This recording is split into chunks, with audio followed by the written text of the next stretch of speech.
Magandang umaga mula sa Pag-asa Weather Forecasting Center. Ito ng ating update sa magiging tayo ng panahon sa susunod na 24 oras. Patuloy nating minomonitor itong low pressure area sa loob ng ating Philippine Area of Responsibility. Kaninang alas 3 ng umaga, huli itong namataan sa layong 1,035 kilometers silangan ng southeastern Mindanao. Makikita rin dito sa ating satellite images ay nasa boundary ito ng ating PAR at malayo sa ating bansa. Gayunpaman, itong trough o extension nito, makikita natin itong mga kaulapan sa silangan ng ating bansa ay posibleng umabot at magdulot ng mga kalat-kalat na pag-ulan na may pagkulog at pagkidlat sa silangang bahagi ng Visayas at Mindanao ngayong araw. Samantala, patuloy naman ang epekto o yung pag-iral ng southwest monsoon o hanging habagat sa malaking bahagi ng Luzon at Visayas. Ito namang habagat ay magdudulot ng mga kaulapan at pag-ulan sa kanlurang bahagi ng Central Luzon, pati na rin sa malaking bahagi ng Hilagang Luzon.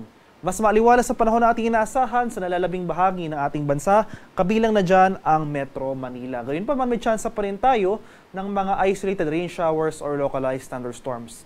Nananatiling maliit yung tsansa ng nasabing low pressure area na maging isang ganap na bagyo within the next 24 to 48 hours. Gayunpaman, inaasahan natin na itong low pressure area sa mga susunod na araw posibleng magdulot ng mga pag-ulan sa silangang bahagi ng ating bansa. So as early as tomorrow, makakaranas na rin tayo ng mga kalat-kalat na pag-ulan at thunderstorm sa area ng Bicol Region. Magpapatuloy yung mga pag-ulan sa silangang bahagi ng Visayas at sa Mindanao hanggang sa Lunes next week. Pero beyond that, sa araw ng Martes hanggang Miyerkules ay maaliwala sa panahon na or generally fair weather conditions na ating mararanasan sa malaking bahagi ng ating bansa. At para naman sa magiging lagay ng ating panahon ngayong araw dito sa Luzon, dahil sa patuloy na pag-iral ng habagat, asahan pa rin natin itong maulap na kalangitan na may mga kalat-kalat na pag-ulan, pagkulog at pagkidlat sa bahagi ng Ilocos Region, buong Cordillera, pati na rin dito sa Zambales, Bataan, pati na rin sa Batanes at Babuyan Islands. Kaya sa mga lugar na ito, maghanda pa rin tayo sa mga banta ng pagbaha at pagguho ng lupa dahil nga sa mga nakarang araw may mga naitala tayong malawakang pagbaha sa mga areas na ito. At kung magkaroon man tayo ng mga pag-ulan ngayong araw, maghanda tayo sa mga tsansa ng mga flash floods or landslides. Sa nalalabing bahagi naman ng Luzon, kabilang na dyan ng Metro Manila, ay mas bubuti ng ating panahon ngayong araw. Generally fair weather conditions, mainit at maalinsangan, ngunit pagsapit ng hapon hanggang sa gabi, maghanda tayo sa mga tsansa ng isolated rain showers o yung mga pulupulong pag-ulan na may pagkulog at pagkidlat. Maximum temperature forecast para sa Lawag ngayong araw, posibleng umabot ng 30 degrees Celsius. 22 degrees naman sa Baguio City at 33 degrees Celsius sa Tuguegarao. Maximum temperature forecast para sa Metro Manila ngayong araw, posibleng umabot ng 32 degrees Celsius. 30 degrees naman sa bahagi ng Tagaytay at 32 degrees Celsius sa Legazpi City.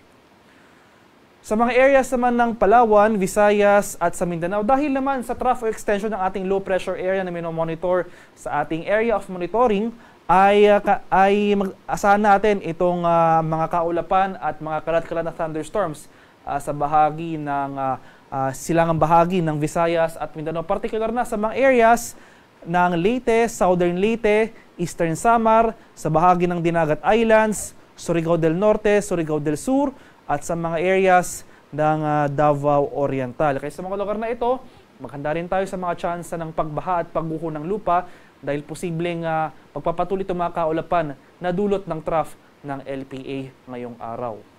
Sa nalalabing bahagi naman ng Visayas, buong Palawan at sa nalalabing bahagi ng Mindanao, ay magpapatuloy itong maaliwala sa panahon maliban na lamang sa mga tsansa ng biglaan at panandaliang buhos ng ulan na dulot ng thunderstorms. Kadalasan yan sa hapon hanggang sa gabi. Maximum temperature forecast para sa Kalayaan Islands at Puerto Princesa ngayong araw, posibleng umabot ng 32 degrees Celsius. 32 degrees naman dito sa areas ng Iloilo, Cebu at Tacloban. Maximum temperature forecast ngayong araw sa Cagayan de Oro, posibleng umabot ng 32 degrees Celsius. 32 degrees naman sa Davao at 33 degrees Celsius sa Zamboanga City. At sa kalagayan naman ating karagatan, sa kasalukuyan, may nakataas pa rin tayong gale warning sa mga dagat baybayin ng Batanes. Dala pa rin yan ang pag-iral ng hanging habagat. Samantala, katamtaman na kasamaalong karagatan naman ang ating mararanasan sa nalalabing bahagi ng ating bansa.